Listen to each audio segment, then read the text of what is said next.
esse é o De Costas para a Plateia Lado B. Meu nome é Ícaro Leite e eu sou o host de vocês aqui no Brasil para falar sobre tecnologia, finanças, liderança, entre outros temas. E hoje aqui comigo está o Rogério Melfi, ele é líder de comunidade na AB Fintech, especialista no mercado financeiro e em tecnologia no mercado financeiro, que é mais interessante. Então, bem-vindo, Rogério, prazer ter você aqui, viu? Prazer, obrigado aí pelo convite. Imagina, que é isso. Bom, o Rogério eu conheço já faz um tempinho, não presencialmente, a gente nunca conversou muito, né? Apesar de ter se cruzado aí por alguns eventos. E eu queria trazer você aqui para conversar com a gente hoje, Rogério, porque, cara, você está muito antenado com vários temas aí de mercado financeiro, né? Eu comentei com você agora de pouco que esse é um podcast que fica disponível aqui no Brasil, mas também fica disponível em Portugal, né? Ótimo. Então tem uma audiência legal lá e eu sei que eles também tem sido um hub interessante de novas oportunidades na parte de startups, né, e na parte de mercado financeiro. Mas antes da gente começar a entrar nesse tema, eu queria que você falasse um pouco da tua carreira, tua formação aí. Não, vamos começar então. Bom, de carreira e formação, como é que eu comecei assim? Muito em tecnologia, Então programação, eu moleque ainda, tive acesso, tive oportunidade de ter um computador e daí um XT, um 286, alguma coisa bem antiga mesmo. E era usuário ainda daquilo, até que um dia me falaram que dava para programar, que dava para fazer aquilo, e daí eu falei, caramba, isso aí é muito legal. Tinha acesso a uns livros lá de DBase 3 Plus e tudo mais, e comecei a estudar, a fazer isso aí sem conhecer muito, e aprendi programação. Então, assim, achei muito legal aquilo. De trabalho, né? Então, ainda sem trabalhar, né? Mexendo lá, minha mãe tinha uma visão que eu tinha que ser office boy, ou auxiliar de escritório, e daí era carreira, era como começava, enfim, na visão dela. Né? E eu falei, não quero, enfim, pra mim não. Ela queria que você aprendesse a datilografar também? Fiz datilografia, Minha mãe queria muito que eu fizesse. Eu não cheguei a fazer. Muito importante. Ela falou, foi o conselho de carreira dela que ia realizasse a datilografia, daí eu fiz. E também aí office boy, e daí eu falei, não quero, e daí eu caí no primeiro trabalho, primeira profissão foi operador de microinformática já. Ah, legal.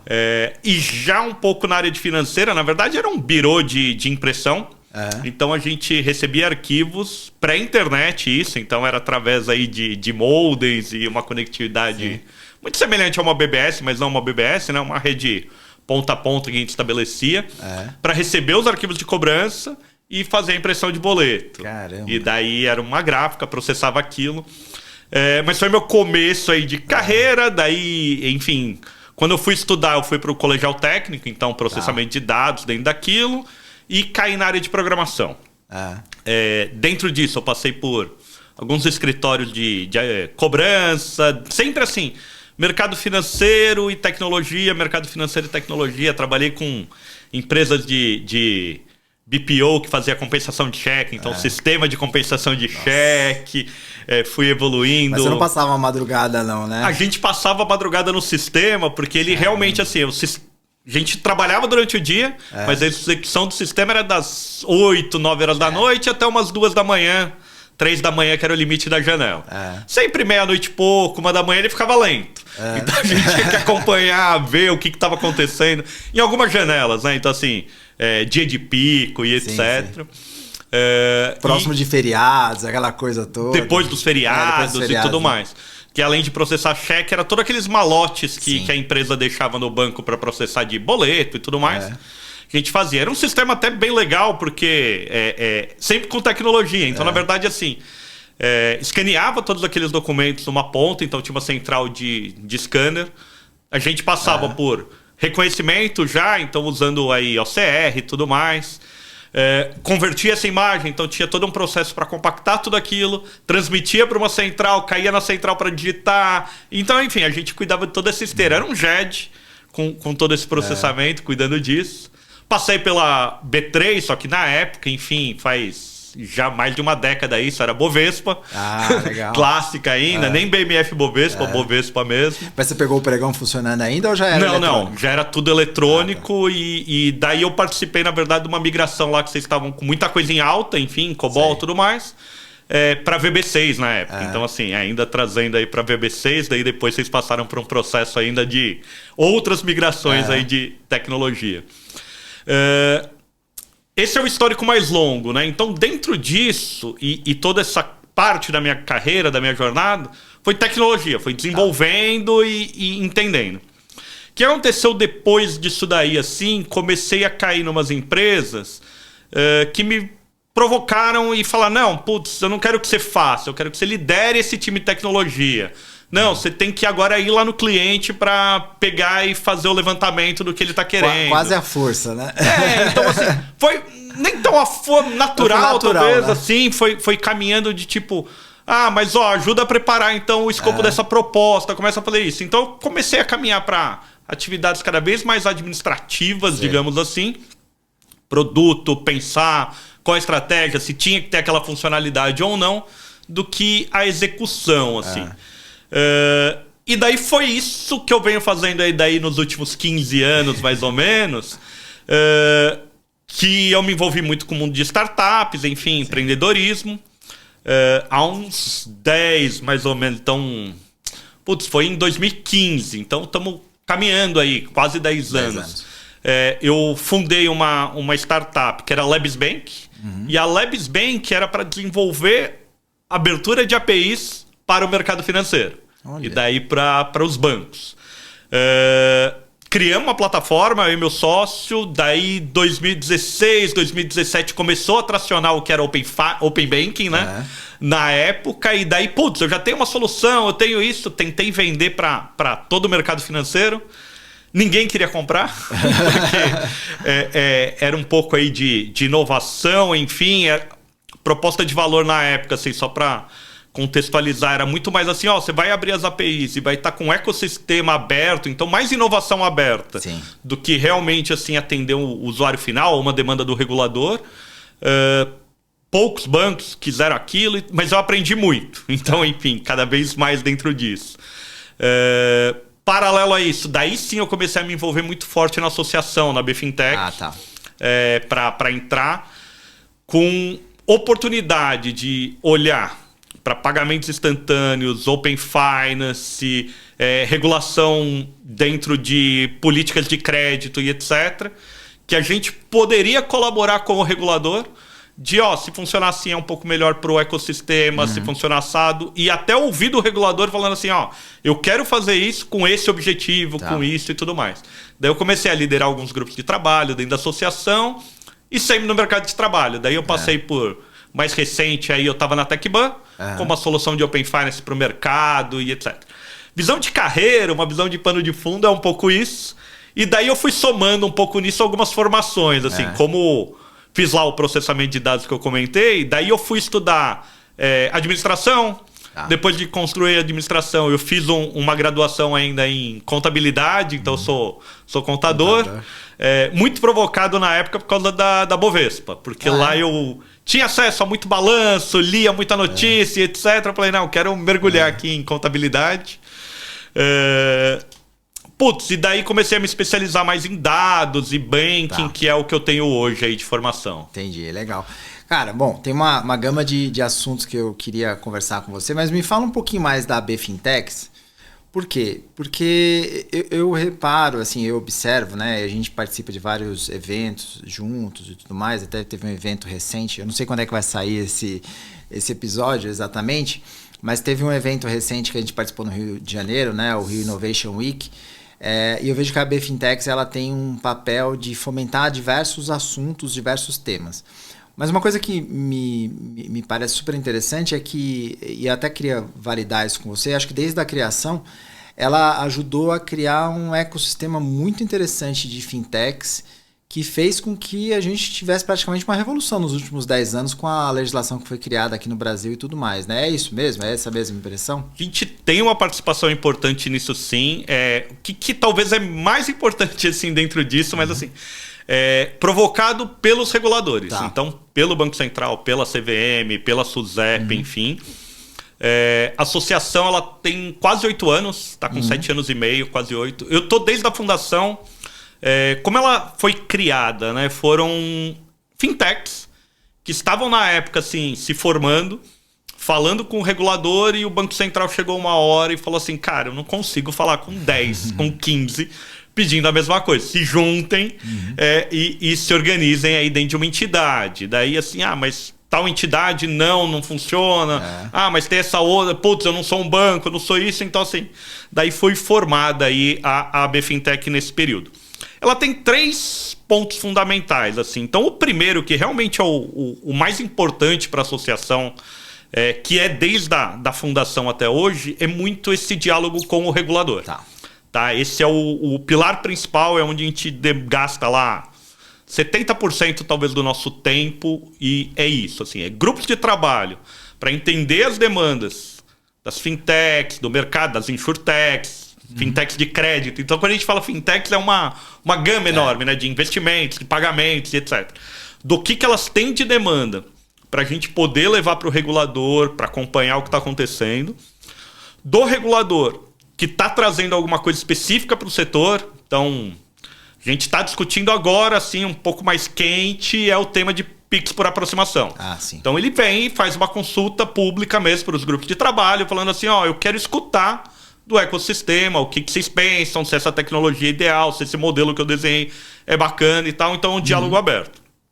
E um terceiro ponto ainda dentro da regulação é reforma tributária, regulação de inteligência artificial. Putz, se um senador, se um deputado coloca uma vírgula diferente, faz alguma coisa, às vezes, sem conhecimento daquilo, sem entender que aquilo pode afetar um novo tipo de empresa que existe, alguma coisa, então tem todo um acompanhamento de bater perna mesmo lá para explicar, para falar, isso aqui não pode ser assim, porque daí você está inviabilizando esse tipo de negócio, essa oferta e etc. Então, assim, ocupando 70% do tempo com isso, a gente parte para os outros 20% aí, que é essa promoção de evento, conteúdo, a gente tem 3 eventos lá, basicamente, que é o FinTopics, que a gente pega um tópico específico, junta lá 40, 100 pessoas e debate ele. FinTonics, esse é o mais divertido, porque daí é um happy hour, é para fazer network e tudo mais. E o nosso FinTouch, que é o evento anual que a gente faz. Fora isso, essa organização dentro do Rio Innovation, de fazer evento junto com outras empresas e tudo mais, a gente toca nisso. E os últimos 10 que a gente está trabalhando para melhorar é o fomento de negócios entre os associados e entre associados mantenedores. Então, assim, principalmente empresas, corporate, quando olham para a associação, elas procuram muito assim de como é que eu posso fazer negócio com essas fintechs? Como eu posso me aproximar delas? E daí, assim, quem está com a gente hoje tem mais essa visão de como é que eu posso fazer para continuar fomentando esse ecossistema, para deixar o sistema financeiro cada vez mais inovador e tudo mais. Então, esse equilíbrio, assim, basicamente os 3 pilares. E meu papel hoje é mais esses 30% aí de fazer barulho, estar nos eventos, gerar conteúdo. Legal. É o que eu tenho feito bastante. E no evento do Rio Innovation Week fez super bem ali, foi um dia inteiro, né? Foi. Aliás, temas incríveis, tá? Eu assisti várias palestras, eu comentei lá no dia, vários temas interessantes. Legal. É o 3º ano seguido que a gente tem essa parceria com o Rio Innovation Week. Em um dia, a gente tem um palco lá que a gente dura o dia inteiro. Então, das 10 da manhã às 8 da noite, foi esse ano aqui, lá no 2º dia do evento. E daí, assim, o que é muito prazeroso é porque a gente acaba tendo uma presença mais forte em São Paulo. Então, quando a gente consegue sair de São Paulo e fazer conteúdo no Rio, fazer conteúdo em Florianópolis, fazer conteúdo, enfim, em outros estados é sempre legal. E lá no Rio Innovation sempre tá lotado aquele palco. Então tá cheio, o pessoal interage e tudo mais. Então é uma coisa bem bacana de estar junto nesse evento. Eu gostei bastante. Achei... Tem vários temas lá até que eu queria tocar aqui. Mas vamos começar com um tema básico, aí já entrando mais nas especificidades. Pix, cara, o que vem aí? Tem essa parte do Pix por aproximação. Eu fiz aqui um outro dia uma conversa. A gente falou um pouco já sobre Pix, então o pessoal vai entender do que a gente está falando, mesmo estando fora do Brasil.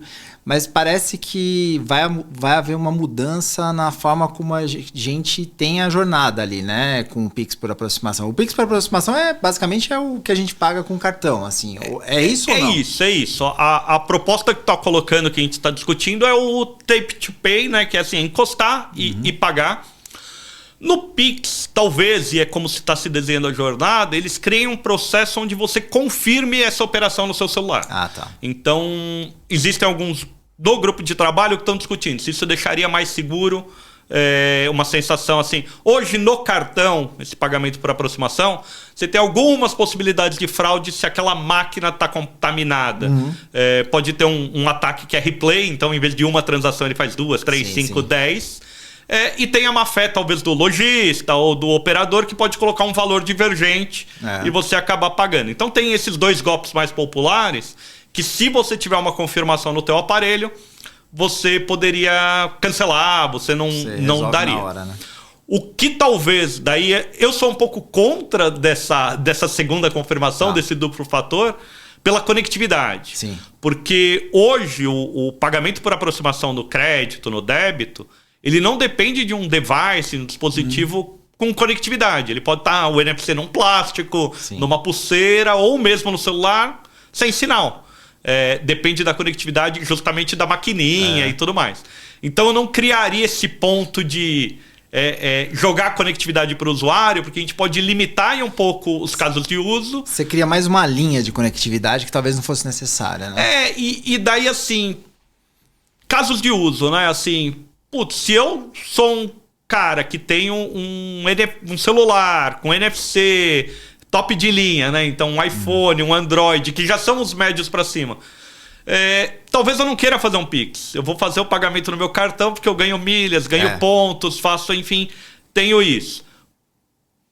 Tem que validar. É caso de uso. Tem que ir pra rua, na verdade, conversar com o usuário. Mas eu acho que beneficiaria muito mais a gente ter a tecnologia que a gente possa emitir um cartão, seja crédito, débito e Pix, e esse cartão não pode ter conectividade, né? Assim, é um plástico, é uma pulseira, é um negócio assim. Eu já imaginei também, pensando com os meus botões outro dia, que o cartão Pix seria um caminho interessante, né?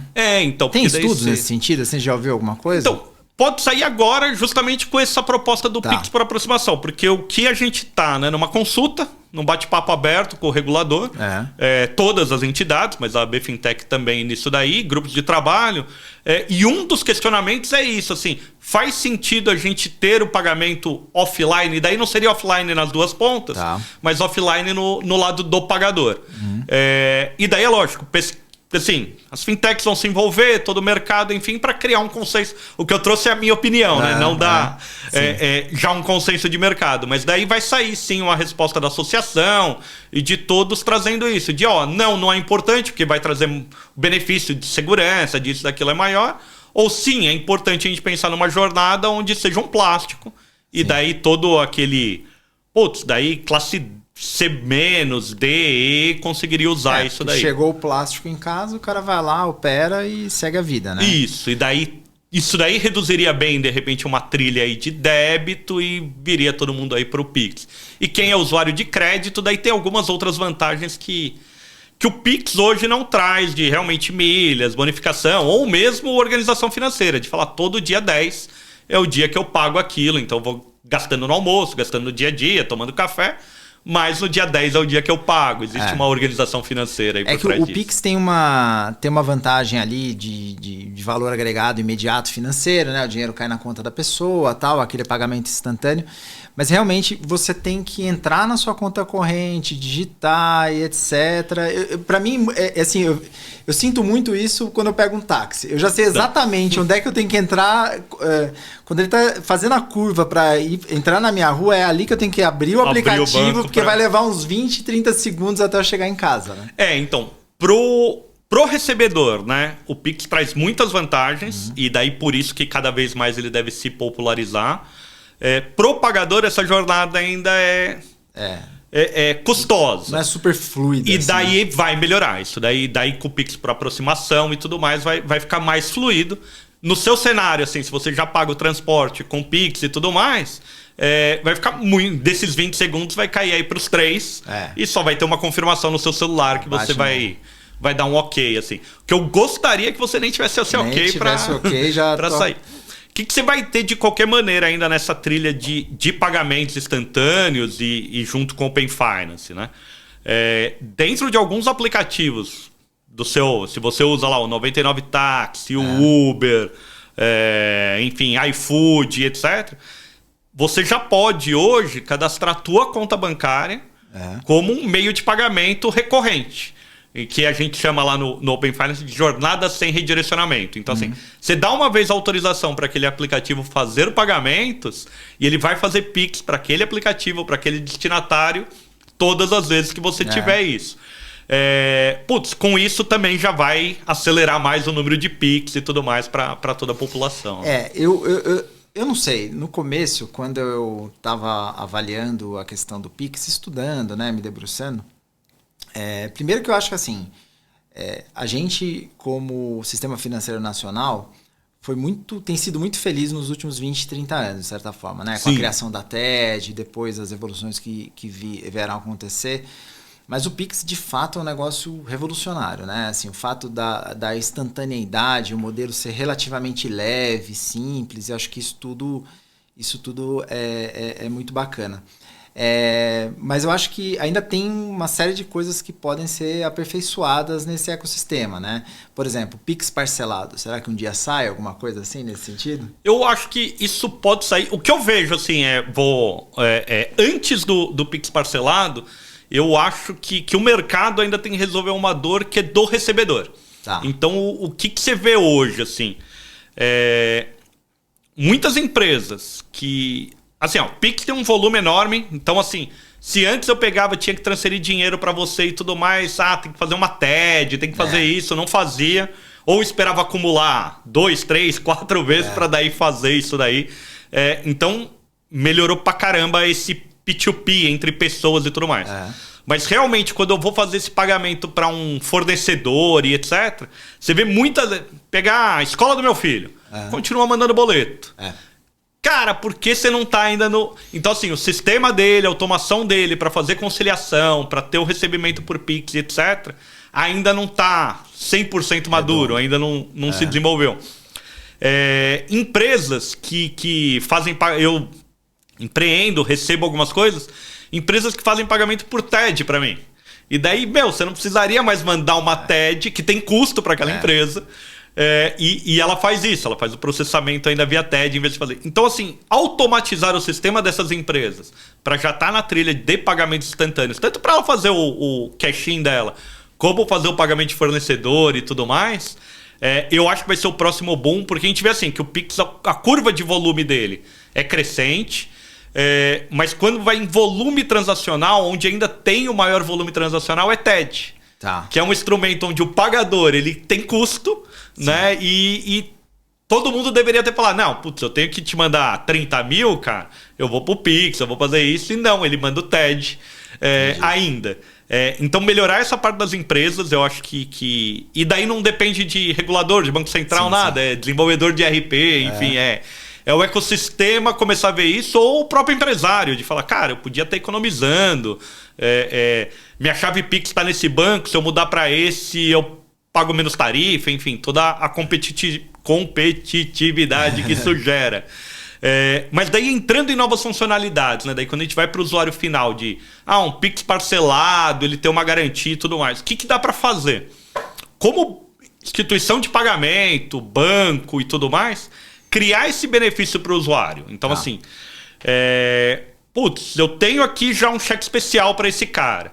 Então, assim, que nem a operação do cartão. Cara, todo Pix que você fizer, eu vou jogar aqui, vou listando. No dia 10 só que eu vou cobrar todos esses Pix de você. Então, ainda não é parcelado, mas é um Pix pré-pago, assim. Um Pix bom para dia 10. Posso criar o parcelado, de pegar e falar assim, você faz o Pix, daí depois você pode acessar aqui meu aplicativo e falar, eu queria quebrar isso aqui em 2 vezes, em 3 vezes, em qualquer coisa assim, trazendo isso daí pro pagador, se ele queria. Ou mesmo pro comerciante, de falar assim, não, eu aceito aqui receber isso em 2, em 3 vezes e tudo mais, e daí ele decide se é 0 juros ou se tem a taxa. Outras coisas que podem ser criadas em cima do Pix é todo esse programa de benefício. De, quanto mais você paga com Pix, usando aqui minha conta, eu te dou pontos, eu vou começar a te dar milhas, eu te dou acesso à sala VIP, etc. Se a instituição financeira tiver interesse em realmente diminuir um pouco o que ele tem de bandeira e tudo mais, para cair nessa trilha, né? Então, assim, vai muito do apetite que a instituição tem de criar mais, assim, a trilha de pagamentos versus o que ela tem hoje na trilha de cartões. Assim. Eu tenho uma dúvida, aí eu não sei se você sabe ou pode responder, né? Vamos lá. Mas assim, a gente tem o Pix, acho que é muito claro como uso para transferência, né? E ele acaba substituindo, ele acabou com o DOC no final das contas, né? E está substituindo a TED, de certa forma, aos poucos. Mas quando a gente olha para cartão, principalmente cartão de débito, se a jornada do Pix for tão aproximada quanto a do débito, a tendência é do débito diminuir sensivelmente, né? Me parece isso. O que você acha? Eu vejo que a do débito, sim. Porque o débito é aquilo. Você não tem tanta vantagem de usar o cartão de débito. O processamento daquilo não é tão legal para o recebedor e tudo mais. Então, o débito tende a ir migrando cada vez mais pro Pix. Isso eu acredito que sim. O crédito nem tanto, porque ele traz aí várias vantagens, né? Principalmente pro pagador. E daí tem o lado do recebedor, talvez a taxa seja maior, talvez isso, e daí ele comece a jogar, de falar, não, eu prefiro que você... Hoje a gente tem o contrário, hoje a gente... O estabelecimento fala, não aceito Pix, a gente ainda encontra isso. É verdade.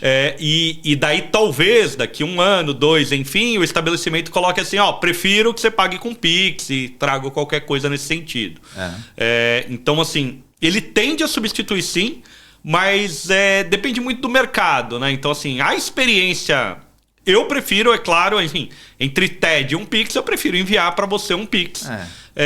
Para mim é mais barato, mais rápido e tem essa certeza. O que tinha na TED que é ruim, né? Assim, que é muita experiência. Manda uma TED para você, eu não sei se você recebeu.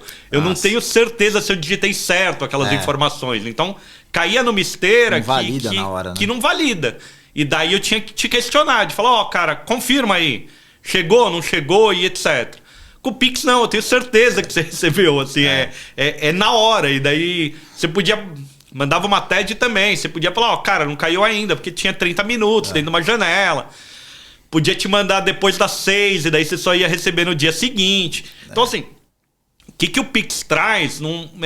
Mais oportunidades, novas experiências, enfim, dentro daquilo. Então, assim... Putz, vou comprar um carro no sábado. Era isso que eu ia falar. Eu posso fazer isso com pagamentos instantâneos, enfim. Então você vai num salão do automóvel, qualquer coisa nesse sentido, e consegue fazer uma transação financeira. Eu já fiquei preso numa padaria com um cara que tava vendendo um carro pra mim, porque eu fiz a TED e aí demorou meia hora, gente que não tá muito acostumada a fazer a operação, eu falei, não, depois eu pego o carro, fica tranquilo. Não, fica aí. Bom, fiquei lá uma meia hora esperando a TED cair, mas enfim, a TED caiu e levei o carro embora. Mas aproveitando que a gente falou de carro, de TED, aqui eu acho que tem um gancho interessante pro que deve vir com relação ao Drex também, né? Sim. Porque tem um caso de uso aqui, veicular, inclusive, com relação ao Drex. Você tem acompanhado bastante as discussões do Drex, né? Tem até o Sabadrex no seu Tenho escrito bastante LinkedIn, também, né? Aliás, vale a pena aí seguir o Rogério no LinkedIn, Rogério Melfi, procura ele lá no LinkedIn. Todo sábado tem uma notinha sobre o Sabadrex, né? Tem pelo menos uma conversa de bar aí sobre Drex. Mas me diz, cara, o que tá vindo aí? Qual que é a ideia do Drex? Comenta um pouco aí pra gente. Legal. Trazer só essa visão, né? A gente tava falando de Pix e o Pix traz essa questão de instantaneidade. Sim. De eu precisar fazer um pagamento para você, eu conseguir remeter. Quando a gente vai para o universo de Drex, é um pouco diferente isso. Então, eu não quero pagar imediatamente, talvez, para você. Então, pegando bem esse exemplo do veículo, mas eu quero que você tenha certeza que esse dinheiro tá na rede, que eu tenho esse saldo, que ele está disponível. E você, que é proprietário desse veículo, registrando ele lá no cartório, na hora que transferir para o meu nome, de uma maneira autônoma, esse dinheiro já vai para você e a propriedade do veículo vem para mim. Se acontecer qualquer falha no meio disso, se o documento não chegar para mim, ou Se o dinheiro não chegar para você porque teve algum problema, não acontece essa transação. Então, nesse exemplo aí do automóvel, é claro que esse registro tem que ser digital. Então, a gente está falando de o registro de veículos, enfim, dentro da cidade, do estado de São Paulo. Vai ter que ser de alguma forma tokenizado. A gente vai ter que levar isso aí para uma registradora já dentro de uma DLT, dentro de uma blockchain. Mas quando você for transacionar, principalmente ativos digitais, você vai ter um dinheiro digital, o real digital, que é o Drex, enfim, para fazer esse tipo de transação. Então você traz aí, mais do que ser instantâneo, porque daí ele é instantâneo no momento que tudo acontece, né? Mas ele tem uma programabilidade. Eu consigo definir regras para que esse recurso saia da minha carteira mesmo, saia da minha instituição financeira e vá para a tua. E uma das regras pode ser o registro do veículo lá no Detran e etc., a mudança de propriedade. E isso traz uma... Assim, esse é um exemplo, né? Enfim, mas traz uma série de oportunidades no mercado de compras internacionais, de frete, de mercado de seguros e outras coisas aí que pode ter uma moeda digital. Né? É o tal do contrato inteligente, né? É isso. Eu gero a operação conforme os gatilhos e as condições que estão pré-estabelecidas ali. E você acha que a gente vai conseguir avançar? Que pé que tá hoje o Drex, né? Então, de novo, só o disclaimer aqui, pode ser que já esteja mais adiantado quando a gente publicar o podcast, né? Mas o que acontece, assim, Brasil, a gente tá num estágio de fazer pilotos, testes, então o Banco Central, daí mais uma vez provocando aí todo o mercado, assim, trazer rapidinho, o Banco Central está acompanhando o que está acontecendo, enfim, na economia global, no mundo. Então, assim, diversos bancos centrais começaram a estudar CBDC, que é o Central Banking Digital Currency. O Brasil também começou, e daí ele provocou o mercado há um tempo atrás de falar assim, vamos testar aqui que casos de uso a gente poderia suprir. Tem regulador pelo mundo, Banco Central pelo mundo, que está usando realmente para fazer pagamento só. Pessoa entre pessoa comércio, a gente falou, não, isso a gente não precisa, a gente já tem o Pix. Já tem esse tipo de operação Tem lugares assim, na China, por exemplo, já tem a moeda digital deles, o Yuan digital, mas para fazer pagamentos entre pessoas sem smart contracts, assim, só para fazer o P2P mesmo, de você poder transferir. É um caso de uso que eles usaram. Na Bahamas também existe essa opção. Então, assim, já usando uma moeda digital, então, estando numa blockchain, ou uma rede DLT, enfim, com algumas outras tecnologias, mas já tem casos de uso. Mas o Brasil olhou e falou, não, para fazer pagamentos mesmo, assim, sem programabilidade, sem inteligência, para mim não funciona. Não precisa, né, na verdade. A gente já tem um caso aqui resolvido. E ele provocou o mercado, chamou algumas instituições, enfim, chamada pública, falou, criem casos de uso. Várias criaram. Então, assim, teve instituição que criou justamente cross-border, de falar, eu faço um pagamento por Uruguai, o Uruguai faz para mim, e a gente cria aqui um cenário. Tudo piloto, prova de conceito, enfim. O outro criou compras, enfim, com um armário inteligente. Então, na verdade, entra muito nessa lógica que a gente falou de compra do veículo, mas é assim, eu vou comprar um celular de você e você tá vendendo no Instagram lá. Você, confio ou não confio para comprar um celular de você no Instagram?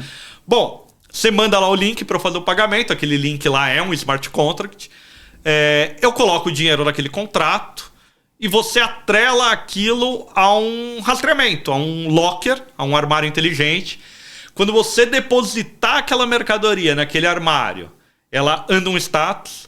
Quando eu for até aquele armário e retirar a mercadoria, roda o segundo status. Olha que interessante. Então, assim, na hora que o usuário retira do armário inteligente, do locker, a mercadoria, que a transação ocorre, daí tem o pagamento e tudo mais.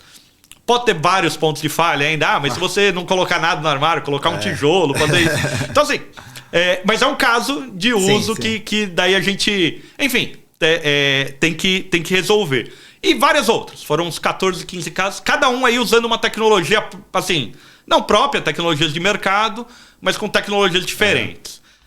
Avançado isso, o Banco Central chamou todo mundo, organizou e falou, o que a gente viu aqui? Aqui tinha problema de privacidade, aqui tem problema porque essa tecnologia que você usou a programabilidade... ele já foi avaliando os casos. Então. Foi, daí ele avaliou todos esses casos, acompanhou, e daí ele começou, aqui, putz, tem esse problema se a gente adotar essa tecnologia, essa aqui, a programabilidade não é tão boa, ou falta profissional no mercado, tem até isso, tem tecnologias boas, mas de repente ela não é tão, assim, não vai ter quem trabalha em cima dela ainda, né? Olhou tudo isso e falou, cara, vamos fazer um piloto? E daí ele adotou uma tecnologia, que é o Hyperledger Bezos, e falou, ó, vamos fazer, a gente precisa fazer esse tipo de jornada, comprar aqui uma dívida do Tesouro, trazer isso, fazer pagamento, e a gente quer validar essas coisas. Isso está em fase final, então as instituições lá, os consórcios e tudo mais, estão realizando, fizeram, então desafios de criar toda a conectividade, essas empresas se falarem, o que cada uma enxerga da outra. Então, várias validações aí dentro disso. E a gente vai para uma segunda fase desse piloto agora, que daí ele vai abrir, ou dependendo do que a gente falou aqui, ele já abriu essa chamada, que ele quer novos casos de uso. E daí ele está provocando ainda o mercado, de certa maneira, o quanto a gente pode criar casos de usos com reguladores diferentes. Então, assim, não só o Banco Central olhando, mas será que a gente consegue juntar Banco Central e CVM? Será que a gente consegue juntar Banco Central e SUSEP? Se tiver a ver, muita gente quando está falando de CBDCs, de DREX, com identidade digital. Então, por que a gente não chama também o governo digital, lá que está debaixo, uma secretaria do governo federal, para essa discussão e se alguma forma tem? Então, ele está provocando que as instituições tragam os casos de uso para o que seria melhor. Então um investidor ele vai fazer, de repente, aqui, e se ele pagar com DREX, ele tem aquele ativo e... enfim, qualquer liquidação melhor que possa ter e daí trazer aquele caso. Ou casos de back-office, que ainda o DREX pode ser muito útil, enfim, só para tirar aquela burocracia que a gente tem por trás. Tokenização de cota de fundo e que você só movimenta a cota, eventualmente. Tem um monte de situações interessantes, né? E daí você vai falar, Banco Central, quero validar isso. Ele vai ter que escolher casos, e daí é uma limitação de recursos mesmo. Ele não, se tiver 100 casos, ele não vai conseguir acompanhar os 100. Ele vai ter que acompanhar lá 10, 20 casos, enfim. Mas daí ele vai prezar pela diversidade, o que tem de diferente de um para o outro, que ele consiga validar. Passando isso, e daí é piloto no sentido de nem um piloto, a gente pode colocar muito mais assim, porque o piloto tende a falar, se tá ok, vai para produção. A gente tá pilotando, tá provando conceitos, experimentando e validando. Se não der certo aquilo, vai voltar para trás e falar, outra tecnologia, vamos testar de novo, vamos voltar. Se aquilo sentir que tá maduro para 1, 2, 3 casos de uso, daí sim é capaz de... Daí a gente tá falando de meio de 25, começo de 26, a gente ter o primeiro DREX, primeiras transações começar aí dentro de alguma coisa. Disponibilizar para o público, ainda que seja mais no atacado. Pode ser. E daí entra um pouco nisso, né? De o que é interessante. A gente deu o exemplo aí de comprar veículo. Com automóvel você compra uma vez por ano, uma vez a cada 2 anos às vezes e tudo mais. Então daí é legal. O DREX provavelmente não vai ser tão usado assim no dia a dia da pessoa física. E daí ela vai usar quando comprar um imóvel, fazer um financiamento, um veículo e etc. E para a pessoa jurídica, daí sim ela vai ter um impacto maior, porque é onde você tem transações que muitas vezes depende de 2, 3, 4 partes, a entrega de uma coisa e tudo mais. Então ele traz uma eficiência para as pessoas jurídicas muito boas aí, conforme for ter a adoção. Eu tenho acompanhado bastante, tenho estudado também, então acho que tem várias coisas interessantes aí com relação a esse tema nos próximos meses, né? Vamos ver. Talvez já tenha saído alguma coisa aí, mas eu acho que tem um potencial muito grande de transformação, né? Ele tem um potencial grande, e o convite é um pouco assim, né? O Pix eu falei lá daquelas dores, enfim, que tem muita coisa para resolver ainda, mas já existe. Então assim, é lançar e achar o mercado. O DREX é um pouco ainda futuro. Então você tem que investir agora, aprender, começar a criar caso, trabalhar aí dentro da tua empresa, dentro do teu business para aquilo, porque quando chegar, daí vai ser uma realidade, assim, vai ser uma coisa que está pronta.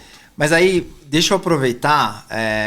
A primeira vez que eu vi um termo na internet, foi você que disponibilizou, que é o tal do Finternet. Sim. Até você publicou lá no LinkedIn falando que o Banco Internacional de Garantias, o BIS, né, tinha feito um trabalho super interessante, fiz questão de ler e depois eu vi que eles continuam publicando muita coisa boa. Mas inclusive dentro dessa jornada que a gente está conversando aqui, tudo tá levando a gente para um modelo meio universalizado, né?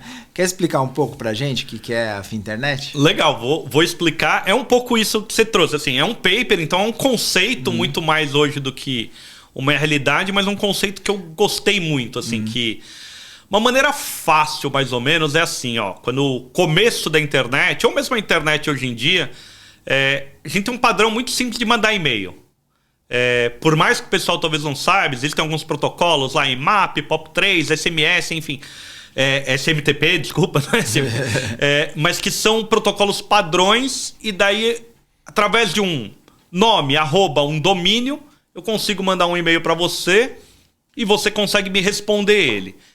E pouco importa aí no meio do caminho qual cliente de e-mail que você usa, se você usa o Outlook, o do MacBook, ou enfim, qualquer o Thunderbird lá, que era um outro cliente, enfim, ou você usa o Gmail, enfim, ou a própria tecnologia do seu servidor, do seu provedor. Então, se você escolheu lá o @UOL, o @Terra, o da tua empresa, enfim, eles se falam. E eles se falam porque tem protocolos comuns que são simples e foram evoluindo, mudando muito pouco e sempre com compatibilidade daquilo que eles falaram.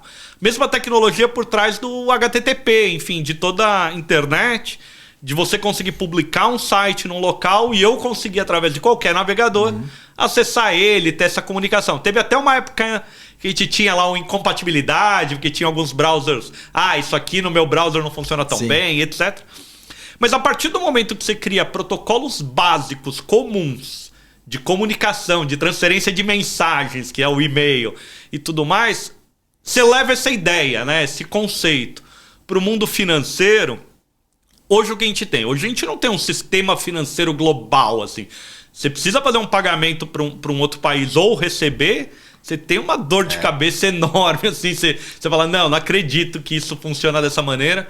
Ou mesmo para o usuário final pode ser tão facilitado de pegar e falar, não, eu viajo, uso o meu cartão e tá resolvido. Mas por trás daquilo nossa, assim, bandeira, o emissor, todo mundo assim... um quebra-cabeça, né? Resolve uma dor enorme para o usuário. Então eles trazem um valor aí para ter um sistema financeiro hoje. Tem vários players que realmente assim fazendo trabalhos extremamente burocráticos e arquivos e processamento e coisas que demoram.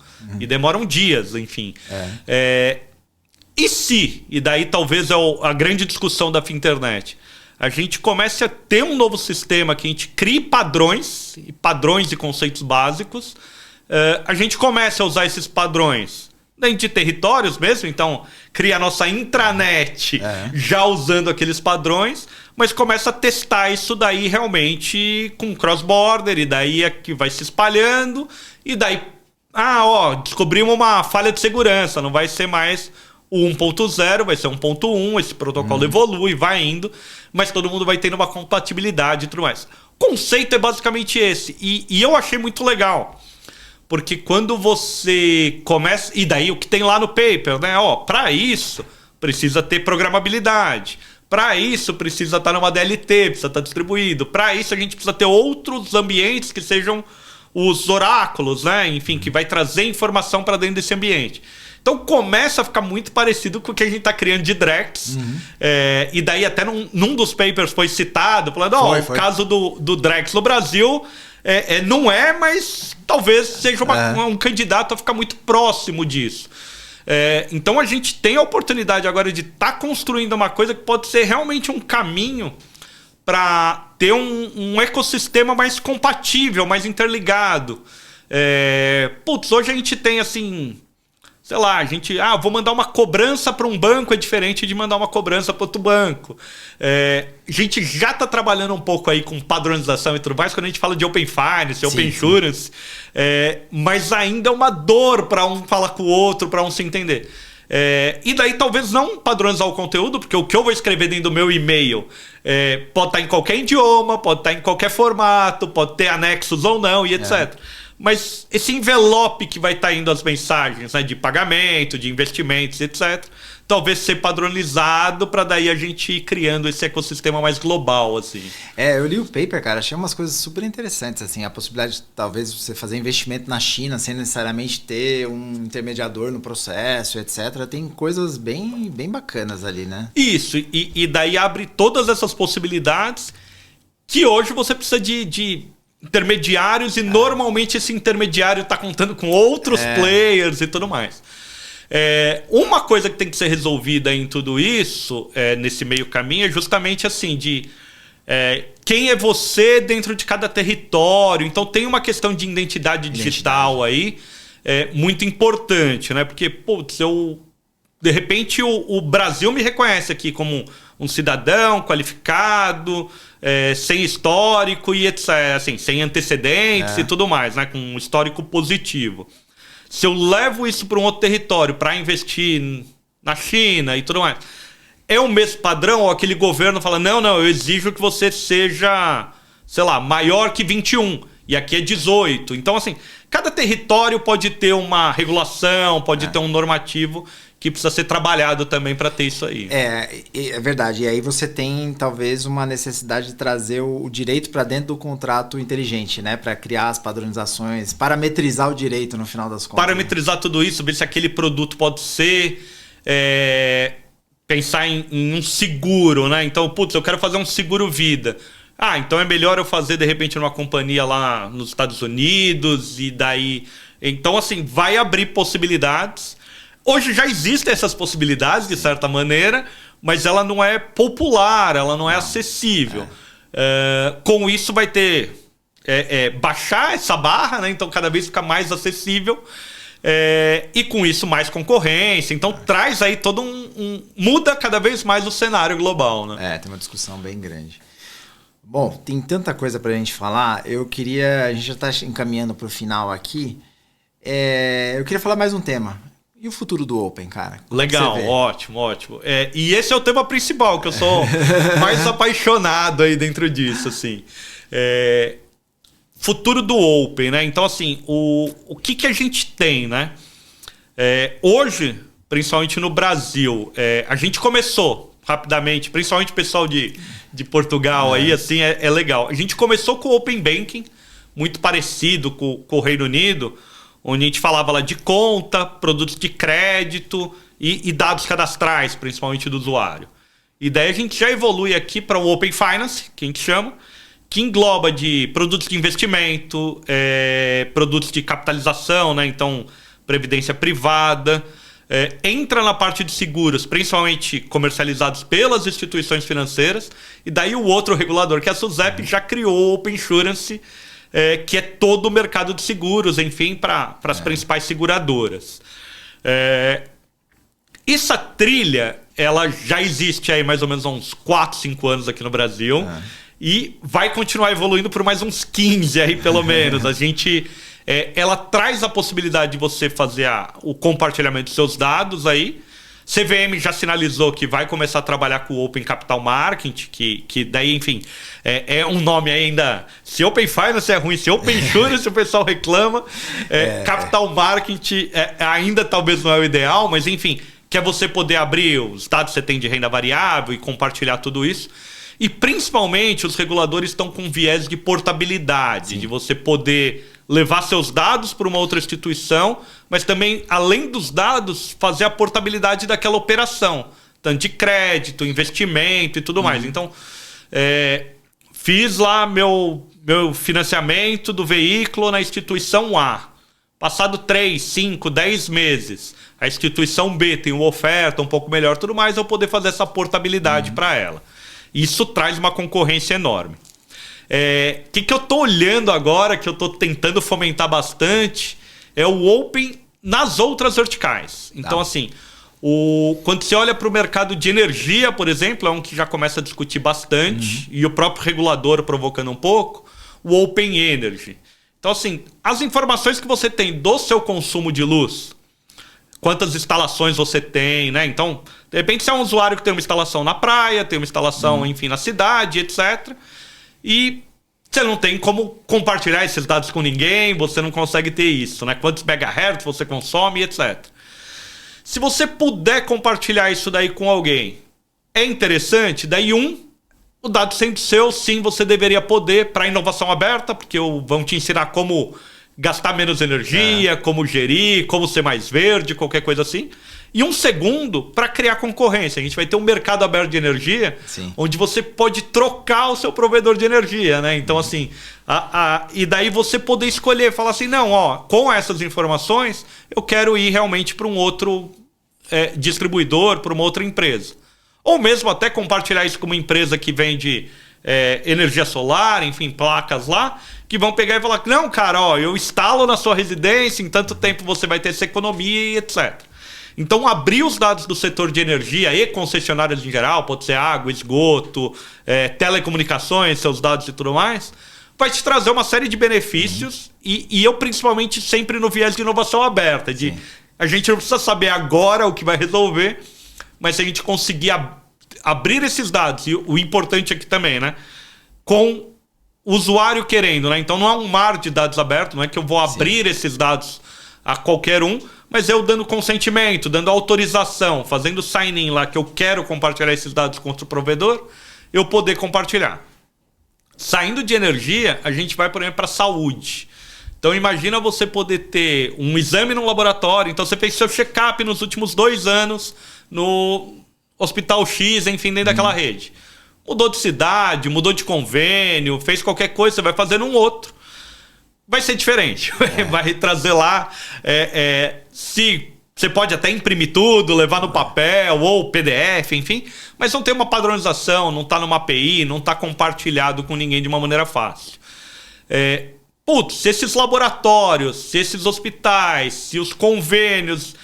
Convênio já seria muito bom se aquela primeira fase, onde só você dar os dados públicos de conveniados, de tudo mais. Se a gente já tivesse aquilo em API, já seria maravilhoso, assim. Mas você consegue trazer aquilo para uma fase de dados operacionais mesmo, de, ele fez consulta em tal lugar, ele fez isso, disso ele fez tal exame, ele foi internado tal vez e tal. Você ter boas partes do seu prontuário disponíveis para você compartilhar. E daí você pode querer compartilhar com uma empresa única, que pode ser só o wallet lá de saúde, que vai gerir melhor, ou compartilhar tudo com o teu médico de confiança, o médico da família, qualquer coisa assim, e ele poder ver aquilo no painel. Hoje é muito trabalhoso você fazer isso, porque um é PDF, o outro não sei o quê, e o laudo de um saiu de uma maneira. Totalmente despadronizado. É bem despadronizado. Então isso daí seria muito bom para o usuário final, assim, e daí vai para outros opens, assim. Então, você no setor de governo mesmo. Então, um caso assim, isso seria magnífico, enfim. Não sei se recentemente você se matriculou, fez uma pós, fez qualquer coisa assim. É uma dor, porque daí fala assim, eu quero o seu histórico de não sei quando, eu quero não sei o quê, eu preciso da sua reservista. Hoje eu tenho lá tudo organizadinho, tudo digitalizado numa pastinha de drive. Mas por quê? Porque eu apanhava. Onde tá minha reservista? Nossa, essa eu deixei na casa da minha mãe. Essa... Por que não fazer o governo? E daí tem pessoas dentro da Secretaria do Governo Digital pensando nisso, ele é uma plataforma de dados. Vai muito em linha do OpenGov, lá do GovBR, que a gente já tem, né? Mas de você ter os dados governamentais, então sua reservista, seu histórico escolar, que daí a Secretaria de Educação, o Ministério da Educação tem, porque seu diploma foi registrado lá. E de você poder dar esse consentimento e compartilhar esse dado que o governo detém de você, então, sei lá, o TSE, se você votou ou não e etc. Então, quando você precisar fazer um onboard numa faculdade, né? Então, é o certificado que você tá ok com a justiça. Com a justiça. E você precisa disso, sei lá, uma vez a cada 5 anos. Sei lá, você vai trocar de empresa, você vai se matricular no negócio, vai tirar passaporte, sei lá. Daí são algumas situações. Cara, você só daria consentimento. Falar, Receita, quer saber se eu posso... nem a Receita, né? Segurança a Polícia Federal que emitiu o passaporte. Polícia Federal, pode consultar lá no TSE a minha situação. Pode consultar não sei onde. Ele vai lá, via sistema, consulta, traz os dados, você dá aquele consentimento por um dia ou por um ano, enfim, dentro do que você quiser. Ele consulta, emite seu documento e por aí vai. Então, assim, dá para transformar o governo em plataformas de APIs, de dados, enfim, e facilitar a vida do cidadão. O que liga tudo isso lá no final, e daí é um conceito que todo mundo fala, é que daí você pode, empreendedores, empresas, enfim, criar um super aplicativo, onde consegue gerir, de repente, minha saúde, consegue gerir minhas finanças, consegue gerir, enfim, minha educação, dentro de jornadas diferentes. Então, assim, para essa pessoa que já está perto de se aposentar, eu consigo pegar os benefícios, os investimentos, o isso, aquilo, e trazer essa experiência para ela de saúde, etc. Para esse que é um jovem ainda, etc., eu trago outras coisas. Então, isso abre aí uma possibilidade de inovação, de canais e tudo mais, muito legal. E isso que eu me apaixono, assim, por isso que eu falei, porque, assim, tudo vai em linha, né? Na verdade, assim, o Pix deixa todo o sistema cada vez mais instantâneo, mais eficiente. E daí, nesses outros setores, é o que você mais quer também, na saúde, ser cada vez mais instantânea e etc. O Open Finance deixa tudo conectado, interconectado. E quando você sai do Open Finance e vai para esse mundo de OpenX, você consegue, assim, conectar outros setores distintos e ligar... será que a situação financeira dele tem a ver com a situação de saúde, que tem a ver com isso? Outra coisa que o Open Health poderia resolver, só extrapolando aqui, comprar remédio com receita médica. Deixa essa receita registrada em algum lugar. Na farmácia consulta se é meu CPF, não. Eu posso comprar até online, etc. Não tem sentido eu ir lá para você carimbar um negócio. Então, assim, tirar papel disso daí, né? Desburocratizar. Não, e também gerar uma certa identidade médica, né? Eu tenho um caso até de família que a pessoa veio a falecer porque ela estava desacordada, não sabiam que ela tinha lá uma determinada doença pré-existente, aplicaram um medicamento que não podia, ela veio a falecer, entendeu? Então, assim... Às vezes, numa situação de emergência, você tem a possibilidade de identificar o histórico daquela pessoa e o paramédico que está ali na porta fala, putz, isso eu não posso fazer, né? Então tem uns benefícios que são muito... tangíveis e imediatos, realmente, assim. Só que precisa, né? Dentro de todos esses Opens que eu falei, o que a gente teve no Open Finance e no Open Insurance até o momento? Uma presença muito forte do regulador. Então, os reguladores olharam, viram esse benefício para a sociedade, viram esse benefício como concorrência e falaram, não, vamos trazer isso daí. Mas é uma iniciativa que beneficia o próprio mercado. Assim. Então, as instituições financeiras já estão olhando para isso e falando, opa, esse Open Finance aí que eu reclamei, dá para ganhar dinheiro com isso, dá para trazer bom business. O Open Insurance é a mesma coisa. As seguradoras ainda estão começando a criar casos assim, de uso, mas vão olhar e ver. Quando o mercado de saúde, de energia e tudo mais fala, cara, isso aí é bom, pode trazer. Então, ou a gente precisa do regulador, ou essas empresas começaram a olhar isso com bons olhos e falar, cara, eu vou entrar nisso aí antes de todo mundo, que daí meu time de dados vai começar a trabalhar para esses dados, meu time de inteligência, vou criar novos produtos e vou sair na frente. Assim. Exato. E aí, talvez entre a inteligência artificial, organizando todas essas informações, criando aquilo que a gente precisa, dando novos insights. Bom, enfim, tem uma gama de outras conexões aqui. Esse super app é isso, com um monte de dados, ele não consegue... Assim, se não tiver uma IA que trate isso, uma análise de dados muito boa e etc., ele não vai te cuspir um monte de coisa inútil. Então ele precisa ter aquilo para ser bem resumido. Exato. Cara, nosso tempo acabou, mas dava para falar mais umas 5 horas aqui. Rogério, cara, queria te agradecer bastante. É um prazer ter você aqui. E, cara, fica à vontade aí. O pessoal, tem muita gente que é jovem, tá empreendendo, né? Então, se quiser passar um recado sei lá, de ânimo, de futuro aí pra galera continuar seguindo e tentando, acho que tem todo o valor aí. Não, ótimo, ótimo. Obrigado você pelo convite, foi bom, um ótimo papo aqui e vamos seguir, vamos falar mais. O que eu posso colocar assim como futuro, que eu acho bem interessante, que é bem legal, é assim, cada vez mais ele é incerto. Então, assim, se antes a gente tinha realmente uma previsibilidade de vai acontecer isso, vai fazer aquilo, vai seguir, ele é mais incerto.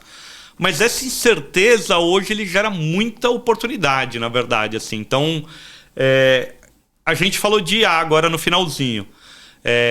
Tudo que vai evoluir de poder computacional, inteligência de dados nos próximos 5 anos vai ser realmente muito transformador. Assim. Então, vai trazer oportunidade pra caramba, para quem começar a construir coisa agora. Você já está construindo, enfim, tá no momento certo, tá fazendo. O desafio, para quem já está fazendo, então não tão jovem, quem já está um pouco careca, esquecer talvez alguns conceitos, porque tem coisa que deu errado no passado que agora pode ser que volte com tudo. Então, assim, falar, não, isso aí eu já vi, não funciona, isso aí não pega. Tem que mudar talvez um pouco isso, e tem coisas que vão ainda demorar. Mas para quem está olhando, quem é mais jovem e tudo mais, cara, é aprender, só que num ciclo cada vez mais contínuo. Então, assim, você falou da minha publicação da Finternet, etc. Aquilo lá é um exemplo meu, assim, que eu tô sempre estudando, aprendendo, e junto com isso compartilhando coisas. Então, assim, sou ativo lá no LinkedIn e tudo mais, principalmente por esse hábito de, vou compartilhar, vamos comentar, vamos falar alguma coisa. Tô lendo o LinkedIn também, então vendo o que os outros estão publicando. Então, assim, viver nesse ciclo constante de aprender o que está acontecendo, de se inteirar, de ter algumas visões, eu acho que esse é o principal, assim, de encostar, de falar assim, não, putz, eu sou o cara X, enfim, e parei por aqui, daí não dá mais. Isso eu acho que... Esse é o conselho que eu dou, é continuar aprendendo. Assim. Show de bola. Bom, pessoal, hoje a gente recebeu aqui o Rogério Melfi. Acho que o papo foi incrível, queria te agradecer novamente. E esse foi o De Costas para a Plateia, lá do B. Meu nome é Ícaro Leite. Sigam a gente nas redes sociais, no Instagram, no LinkedIn. Sigam o Rogério, pode me seguir. Vai ser um prazer a gente conversar por lá também. Obrigado. Valeu, obrigado.